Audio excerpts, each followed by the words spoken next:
Hi there. It's my joy to read to you again today.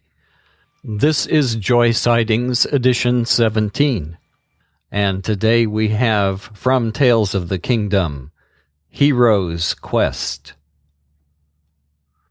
Long ago, and today, and beyond, there was and is and will be a caretaker who is forever busy making and tending new ideas. But the ideas he loves best are the ones he plants in the minds of children. "I will never be brave enough to be a ranger," said Hero one day as he watched Caretaker creating flowers in the middle of wildflower woods. The boy sat with his hand covering his scar. People in Great Park never called him names, but the boy was sure he caught them looking at him. He thought that probably they talked about him when he wasn't near. "A new idea," said Caretaker. "Let's try this one and see how it looks." "Ta-doo!" The old man motioned with his hands in front of his face. A bright yellow blossom exploded from the end of a stem. "Ta-da!" said Caretaker again. The flower changed. This time it had an orange center and its petals were flat and rounded, not spiky. No, that's not right." Caretaker shook his head. "Let me see." He thought a while, his chin in his hand. The old man suddenly looked up, a bright light in his gray eyes. "Aha! I know!" He lifted his arms. "Ta-dee!" The flower trembled, and its petals turned spiky on the inside, with a rim of smooth cupped petals on the outside. "Aha!" chortled Caretaker. Perfect, just right, absolutely beautiful. Now watch, boy, watch me." The old man stood on his tiptoes. His elbows were bent and held upright. Then he began to wave his arms. The knives and shears and trowels in his vest began to jingle and chime. "Ta-dee, ta-dee, ta-dee!" More blossoms exploded. Caretaker waved his arms some more. He pointed.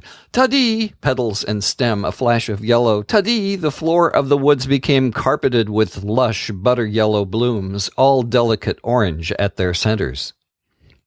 Caretaker whirled around. "Oh, they are beautiful!" He sat down. "Beautiful!" He held his middle and laughed for the joy of creation. Hero was amazed. He had heard that Ranger Commander and this old caretaker were the same person. The powers contained by each continually surprised him. One had the power of leadership, the other had power over creation. Hero was learning to love both faces, but in different ways. Caretaker stopped his ecstatic glee. He wiped his eyes. "Oh, what were you saying, boy?" For a moment, Hero couldn't remember. He kept seeing wildflower explosions in his mind. Then he knew. "I said I'll never be brave enough." In his heart of hearts, Hero wanted to be a keeper of the watch, one of the rangers who were always brave and true. The boy looked down. He held his hand tighter over his cheek. He continued. "I think that you gave me the wrong name." "Nonsense," said Caretaker. The old man stood. He tucked his beard into his vine belt, stuffed some tools in his pockets, and picked up his hat, which was a small apple tree in blossom. He took the boy by the shoulders. His voice was low and kind. "Only a boy with the heart of a hero would defy the enchanter to find a king. It always takes courage to be brave." But Hero knew that he only sought Great Park because he was afraid of the enchanter, afraid of Burning Place, afraid of fire and of being an orphan. Hero pulled his collar up to hide his cheek. His voice implored, "Can't you make me brave? Can't you give me a potion to drink or a magic mushroom to eat? You can do anything. Can't you make a boy brave?" Sobered, Caretaker waved a finger beside his head. Let me see. I know. You need a quest. Yes, that's right, a quest. Heroes always have to have a quest." "A quest?" asked Hero. He hoped it would have nothing to do with walking over hot coals barefoot or standing in the middle of a circle of flames. "What shall it be? The voice of Caretaker interrupted his thoughts. Rescue a princess? No, no, no. We only have one princess in Great Park, and she doesn't need rescuing. Hero thought about Amanda and agreed with Caretaker. How about walking through the thing that you fear the most? Hero's heart bobbed to his chest. He could hear the crackling of flames. No, no, no, chuckled Caretaker, seeing the horrified look on Hero's face. All things in their right time. Let me see. Hero took a deep sigh of relief. Why didn't they just forget this whole quest idea? Maybe he would just wake up one morning and feel brave. I know, shouted Caretaker. He shook his finger in the air. You must face your greatest enemy in fair combat. Who's my greatest enemy? Wondered Hero. Burners? Cold sweat began to drip down the middle of his back. Maybe there was something terrible and unseen in the darkest shadows of deepest forest. Then Caretaker said, Now on your way, I have other things to do today. Yes, face your greatest enemy in fair combat. Hero was puzzled. What a silly idea. A quest. How would that make him brave? If he found his greatest enemy, he would probably find it would be greater than himself. Then who would defeat whom? Maybe Caretaker was just playing games with him. If Hero could find Amanda, she would tell him if this quest was real or only some new game. At this hour, Amanda would be at the practice field, preparing for the great celebration that evening.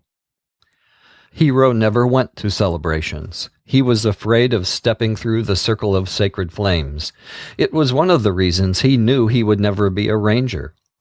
On the way to the practice field, the boy met the woodcutter who was felling trees in wildflower woods. Shafts of sunlight caught gold tones in his hair as he worked. Careful, called the man. That tree is about to go. There was a slow crack as wood splintered, and then the great oak came tumbling and crashing to the ground. Hero's heart was awed by the mighty power of the fall. The woodcutter asked, Say, you look like a strong lad. Can you give me a little help? Hero thought he would like to help. He had a quest to follow, but it could wait.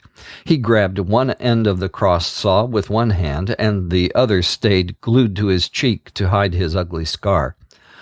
Ah, lad, said the woodcutter, you'll need 2 hands to do this work, 2 strong hands. The rhythm goes like this. You pull and ease your grip. I pull and ease my grip. You pull and ease your grip. Got it? Hero nodded his head yes. He put both hands on the handle of the long saw. He felt naked, exposed now that his scar was uncovered. But the woodcutter just smiled. He didn't seem surprised or dismayed. That's a lad. Gotta use 2 strong hands. The boy and the man worked well together. Hero fell into the rhythm. Pull, ease, pull. Pull, ease, pull. Pull, ease, pull. Hero glanced time and again at the woodcutter. He saw his muscles stretch against his shirt. He saw the man's grace and skill as he worked the tool against the wood. It was fun doing a man's work. Hero even forgot that his ugly face was exposed. In between cuts, the two rested. Are you one of the king's men? Hero asked. Sure am, said the man, drawing a file across the saw's teeth to sharpen them. Then he said with a wink, one of the best of the king's men. When the huge tree had been split into stacks of lumber, the woodcutter thanked the boy. You're a good hand. I hope the work didn't keep you from anything important. Oh, no, answered Hero as he covered his cheek again with his hand. I was just going on a quest. He felt foolish and hoped the woodcutter wouldn't laugh. I'm supposed to face my greatest enemy in fair combat. The woodcutter laughed. He hoisted the heavy saw across his shoulders. Sounds like one of the caretaker's ideas. The woodcutter turned to go, and Hero watched him walk up the path, whistling. Then the man turned and called, lad, if you're going questing and you meet your greatest enemy, better use 2 hands. He nodded toward the one Hero was pressing to his face. Surprised, the boy thrust both hands into his pockets. The man grinned, turned again, and soon was gone. Hero kept his hands in his pockets as he moved down the path toward the practice field. In a few moments, he emerged from Wildflower Woods. Hundreds of people were busy perfecting their skills on the practice field. A choir was rehearsing songs. A troupe of dancers was working out intricate steps to a folk dance. Hero could hear the rhythm master counting the beat. 1, 2, 3, and 1. Acrobats were perfecting and timing their double loops and back flips over and over and up again. One man was balancing on a tightrope. Musicians were tuning instruments. Hero could see Amanda, along with other archers, drawing arrows across a large bow and aiming at a far-off target. Most of the time she hit the mark. Hero was again amazed. How could a girl have such perfect aim? He chuckled to himself. Rescue a princess? Amanda would never need rescuing, at least not by him. The archers stopped to take a break. Hero felt hot from the day and tired from the work in the woods. He noticed that large tables were being dragged beneath the shade trees. He walked over to help and suddenly remembered the woodcutter's farewell. Better use 2 hands. Hero felt stupid. He had spent his entire life since branding time holding one hand against his face. How good it felt to work that saw with 2 hands. He forced himself to help pull the tables into place with both hands. He carried trays of cheese and meats, bowls of fruits, great baskets of black round loaves. I have spent my entire life off balance, he thought, amazed at his discovery. Both hands are for working. The woodcutter is right. I will be at a terrible disadvantage if I meet my greatest enemy with one hand pinned to my cheek. He turned full face and looked into the eyes of the people around him, the jugglers, the acrobats, the clowns. No one pointed. No one drew back in horror. One big fellow clapped him on the back and roared, "Don't just stand around. There's a powerful thirst fixing itself out there. Pour cider into mugs." So Hero did. He used one hand to balance the bottom of the heavy stone jug and the other to tip and pour. 2 hands, he thought. 2 hands are better than 1. He decided to carry a drink to Amanda. He wove his way through the jugglers and dance troupes until he reached the other side of the field. When she saw him coming, Amanda laughed. She ran to him and took the cool drink, which had caused drops of sweat to form on the outside of the mug. "Oh, thank you, Hero," she gasped after gulping down the cider. "You saved my life. I was dying of thirst." Hero laughed at her words. Too bad Caretaker didn't tell me to rescue a princess, Hero thought. I've just saved the life of one. She said so. "Have lunch with us," Amanda suggested. "We will be done in half an hour." The late morning grew warm, and Hero stretched out on the fragrant grass. His arms felt strong, exercised. He folded them behind his head. I wonder who my greatest enemy really is. He felt good enough to take on that enemy today. "What's a scar?" he asked himself. Lots of people have scars. Then Hero had a new thought. Maybe the scar had healed here in Great Park. Maybe it was almost gone. Lots of things could happen. He could even become brave. Then he fell asleep in the brilliant day. Before Hero became fully awake again, he heard a sound like a playful breeze. It was Amanda laughing. Hero had discovered that you always heard Amanda before you saw her. "Wake up, you lazy bones! I'm starving! It's time to eat!" She prodded him with her toe. He grabbed her ankle with his hand. She struggled. He grabbed it with the other and pulled. She tripped and fell, rolled over, scrambled to her feet, and raced to the tables with Hero chasing close behind her. With 2 hands, he could even topple the Princess Amanda. Once they were seated at the table, the princess introduced Hero to the juggler's troupe. They welcomed him gladly. Then all became quiet, and a song was begun. Everyone joined hands, and Hero held on to those on either side of him. They sang, "To the king, to the king, to the kingdom and the king." Hero thought of the caretaker singing flowers into being this morning. He thought of the sound of the saw cutting into the wood and the rhythm of the cutting. He felt the strong grip in both of his palms. 2 hands, 2 hands. "Are you coming to the great celebration tonight?" Amanda asked. "It's country fair and circus and naming day party and pageant and feast day all rolled into one. It's where all the king's subjects become as they really are." Hero thought about the circle of sacred flames which were ignited around inmost circle where the great celebration took place. He knew he would really be brave when he could walk through that fire. After lunch, the 2 children climbed Piney Hill just for the fun of it. The lookout loomed over the practice field. At the top, they had a bird's-eye view of Great Park. Hero could see Stonegate entrance and the sleeping enchanted city beyond. He could see Caretaker's cottage and a line of ranger watchtowers. He and Amanda noticed the 6 charred circles that scarred deepest forest after the fire. Acres of trees were burnt. Ugly stumps pointed monstrous fingers and arms into the air. Hero remembered Burning Place. He covered his face with his hand. "Will you stop that?" shouted the little girl angrily. "Stop what?" said Hero, surprised. "Covering your face with your hand. It makes you look so idiotic." Quickly, Hero took hold of Amanda's shoulders and turned the princess around to face him. "Amanda," he asked, "what do you see when you see me?" Maybe his scar had gone away. Maybe Great Park and Mercy's cottage and caretaker had done something wonderful for him. None of the people in the practice field had pointed at him or snickered. His heart beat wild with hope. The princess looked him straight in the eye. "I see a good-looking boy with an old wound on his cheek." "Oh," said Hero, disappointed. "But that's not all I see," the girl continued. "I also see a hero." He shook his head. He turned his back to her so she could not see his face.